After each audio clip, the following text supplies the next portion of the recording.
बड़ी खबर ABP news से बोले प्रधानमंत्री मोदी। उद्धव और शरद पवार पर उन्होंने हमला बोला। उन्होंने कहा कि वो पार्टी नहीं संभाल पाए, वो देश क्या संभालेंगे, वो सोते रहे, पार्टी चोरी हो गई।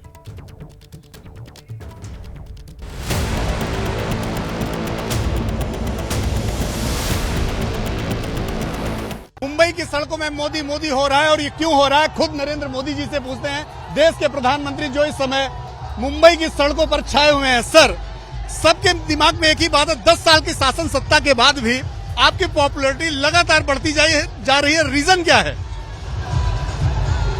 जनता जनार्दन का आशीर्वाद,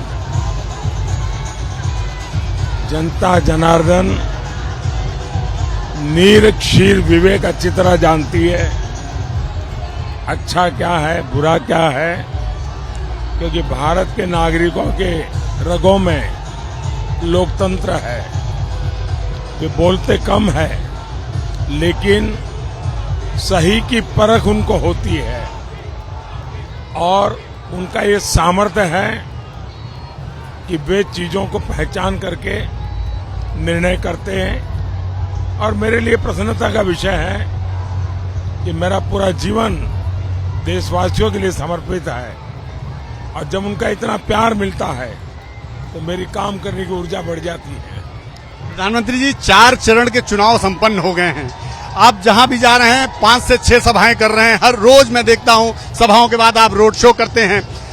आपको क्या लगता है कि 2024 का जो चुनाव है वो क्या नया इतिहास लिखने जा रहा है? क्योंकि तीसरी बार आप बनारस से लोकसभा का चुनाव लड़ने जा रहे हैं और जो रुझान आ रहे हैं, तीसरी बार आप प्रधानमंत्री भी बनने जा रहे हैं। मैं आपका आभारी हूं क्योंकि आपकी चैनल में आपके अपने सोर्स होंगे, आपके पास जानकारियां होगी, आप एनालिसिस करते होंगे और जैसा आपका एनालिसिस है वैसा ही देश का एनालिसिस है कि 10 साल का कार्यकाल पूरे विश्व में भारत की साख बढ़ाई है। 10 साल का कार्यकाल 2014 में जो देश निराशा की गर्त में डूबा हुआ था, आज देश आत्मविश्वास से भरा हुआ है और हर देशवासी को लगता है कि हम अब रुकने वाले नहीं है।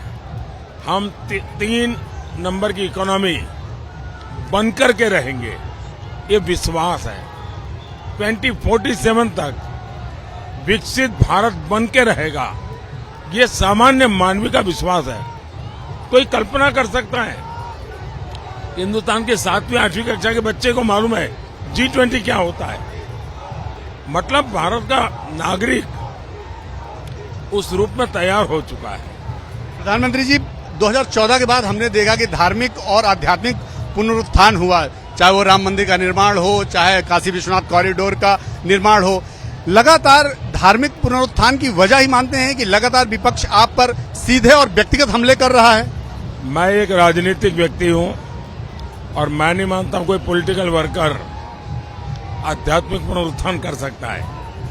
वो तो हमारे हजारों साल की ऋषियों मुनियों की तपस्या है, उसी पर वो है और अविरत चलता रहा है। बीच में एक ऐसा कालखंड आया कि कुछ विकृत मानसिकता वाले लोगों ने उस पर पर्दा डाल दिया। मैं तो ज्यादा से ज्यादा उस पर्दे को हटा रहा हूं ताकि लोग अपने सामर्थ्य को, अपनी विरासत को अच्छे ढंग से समझें। दूसरा, 140 करोड़ का देश, आप किसी को हर एक के मन में इच्छा रहती है कि मुझे एक बार मां को गंगा स्नान कराना है, एक बार 4 धाम यात्रा करानी। अगर मैं अध्यात्म छोड़ दूं, मैं और कोई विचारधारा, प्योरली मैं कॉमर्शियल टर्म्स में सोचूं, इकोनॉमी के टर्म्स, 140 करोड़ यात्रियों का बिजनेस पड़ा है मेरे देश में। अब मुझे कोई बताए क्या मेरे देशवासियों को जहां वो जाए वहां अच्छा टॉयलेट मिलना चाहिए कि नहीं मिलना चाहिए, वहां इंटरनेट कनेक्टिविटी मिलनी चाहिए कि नहीं मिलनी चाहिए, रहने के लिए अच्छी जगह मिलनी चाहिए कि नहीं मिलनी चाहिए, ट्रांसपोर्टेशन के लिए अच्छी कनेक्टिविटी मिलनी चाहिए कि नहीं मिलनी चाहिए। ये सरकार का काम है। जो काम देश आजाद होने के तुरंत बाद करना चाहिए था वो नहीं किया। जब मैं सिर्फ काशी का बताऊं, करीब 5 करोड़ लोग वहां पिछले दिनों में 5 करोड़ लोग आए, मतलब पूरी काशी की इकोनॉमी बदल गई। आज अयोध्या की इकोनॉमी बदल रही है। बद्रीनाथ, केदारनाथ, उत्तराखंड, वो तो यात्रियों के आधार पर उसका इकोनॉमी थी। आज पूरी इकोनॉमी में जान पड़ गया, तो इसको उस अर्थ में भी देखना चाहिए। लेकिन अल्पसंख्यकों के बीच में जो भ्रम फैलाया जा रहा है, जो बातें कही जा रही हैं कि अगर इनकी तीसरी बार सरकार आ गई तो संविधान खत्म कर देंगे, जो लोगों को आरक्षण मिल रहा है वो खत्म कर देंगे, उसको कैसे देखते हैं? मैं 23 साल से हेड ऑफ द गवर्नमेंट हूं।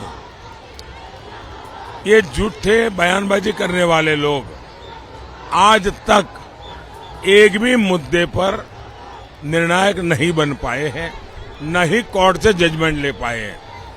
उनकी हिंदू मुसलमान की राजनीति को मैं एक्सपोज कर रहा हूं, उनकी वोट बैंक की राजनीति को मैं खुल करके एक्सपोज करता हूं। मैं मानता हूं हमने हिंदुस्तान को टुकड़ों में नहीं देखना चाहिए, हमें हिंदुस्तान एक है उसी रूप में देखना चाहिए और उसी रूप में हमने आगे बढ़ना चाहिए। प्रधानमंत्री जी, आप मुंबई में हैं।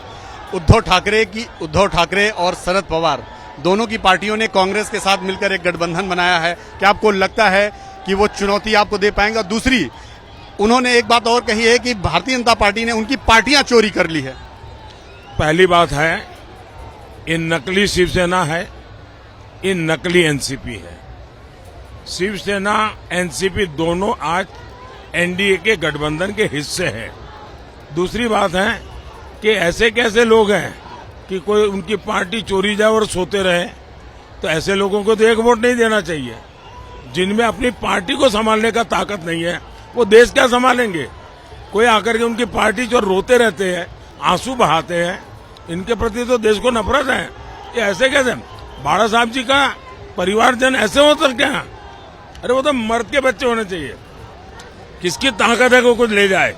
इसका मतलब कुछ गड़बड़ उनके अंदर है, उनके पारिवारिक झगड़े हैं, उसका ये परिणाम है। प्रधानमंत्री जी, अंतिम सवाल, क्या आपको लगता है कि महाराष्ट्र हो, चाहे वो बिहार हो, या जहां पर इंडी गठबंधन मजबूती से चुनाव लड़ रहा है, आपको चुनौती दे पा रहा है, आपकी पार्टी को चुनौती दे? और 2024 में 4 जून को कैसा रिजल्ट देखते हैं? भारतीय जनता पार्टी को और एनडीए अलायंस को देश की जनता ने 400 पार कराने का फैसला कर लिया है। हिंदुस्तान में मैं जहां जहां गया हूं, बच्चा 400 पार के मूड में है, और इसलिए मुझे उसके लिए दिमाग खपाने की जरूरत नहीं है।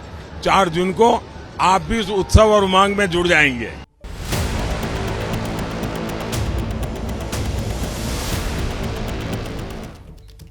देखा आपने, प्रधानमंत्री मोदी ने कहा कि बच्चा 400 पार के मूड में है, और देश में वो जहां जहां पर गए यही उन्होंने देखा है। उन्होंने कहा कि उद्धव और शरद पवार पार्टी नहीं संभाल पाए, वो देश क्या संभालेंगे? वो सोते रहे और पार्टी चोरी हो गई। ये उनके परिवार के भीतर जो चीजें हैं उसकी वजह से हुआ है, इसमें हमारा कोई रोल नहीं है। ये बातें कही प्रधानमंत्री नरेंद्र मोदी ने एक्सक्लूसिवली एबीपी न्यूज से। बड़ी खबर, एबीपी को इंटरव्यू दिया प्रधानमंत्री ने और उसको शेयर किया है सोशल मीडिया पर। प्रधानमंत्री ने इसको शेयर किया और लिखा शेयर करते हुए कि बीते 10 साल के हमारे ट्रैक रिकॉर्ड ने 140 करोड़ देशवासियों का आत्मविश्वास बढ़ाया है। मुंबई रोड शो के दौरान एबीपी न्यूज से बातचीत में मैंने बताया कि क्यों इस चुनाव में पूरा देश बीजेपी और एनडीए के साथ है। तो सोशल मीडिया एक्स पर इस इंटरव्यू को शेयर करते हुए प्रधानमंत्री मोदी ने यह बातें लिखी हैं।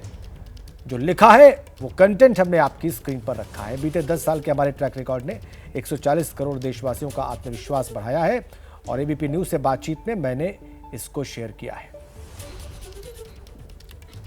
जैसे ही घड़ी का काटा दोपहर 2:30 पे आए, बबीता जी का दिल सास बहू साजिश के लिए मचल जाए। और ये है इनकी बहू, पूरे दिन ऑफिस की टेंशन हो जाए गॉन जब ये करें अपना फेवरेट शो फ्री टाइम पे ऑन। इनकी तरह आप भी देखें अपना फेवरेट शो अपने टाइम पर और डाउनलोड कीजिए एबीपी लाइव ऐप अपने स्मार्ट टीवी पर।